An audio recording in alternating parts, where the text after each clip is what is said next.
Cottagers have lost just one of their past 5 home league games.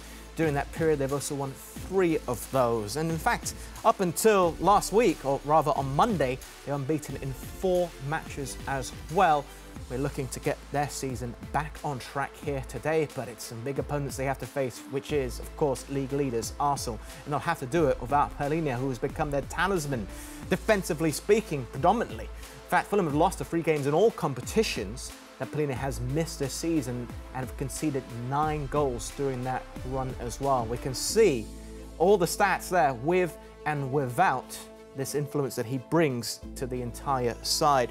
So, Gary, I need to ask, how much are they going to miss him today? Because based on the evidence we've seen this season, it might be their most crucial player. Yeah, well, they will miss him. Simple as that. And you're right. The stats say, you know, when he wasn't available because he got a 1-game suspension for 5 bookings early on in the season, they conceded 4 against Newcastle, and then there was a situation, wasn't there, where he's just missed the Brentford game. They concede 3, and this is his 2nd one for totting up 10 yellow cards. You know, he's competitive, and he wouldn't be so effective if he wasn't that competitive. But what comes with that is the fact that you're likely to lose him with the odd suspension. I don't think Marco Silva, across the course of the season, will be too disappointed with the fact that he's lost him for a total of 3 games so far in the Premier League. But you can't quite fill his boots at the moment. You know, there's players around him, like Pereira does a good job in there in midfield, but he's a more attack-minded player, isn't he? But for me, the strength of this Fulham side is the backbone, and of course, Palhinha is a very big part of that. So yeah, they'll miss him, and I'm sure that Arteta is semi-pleased that he's not going to be up against him today. Yeah.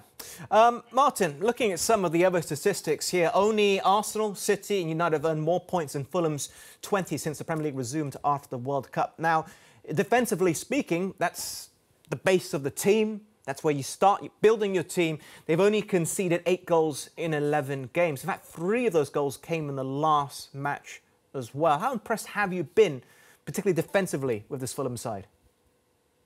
I think all round. I do feel they're not really getting the credit they maybe deserve. When you look at what the likes of Brentford and Brighton are doing, Fulham have been absolutely remarkable. They've really just come up from the Championship. Marco Silva as well is completely rebuilding his reputation as an outstanding manager. And I just like the way that they're the real deal now.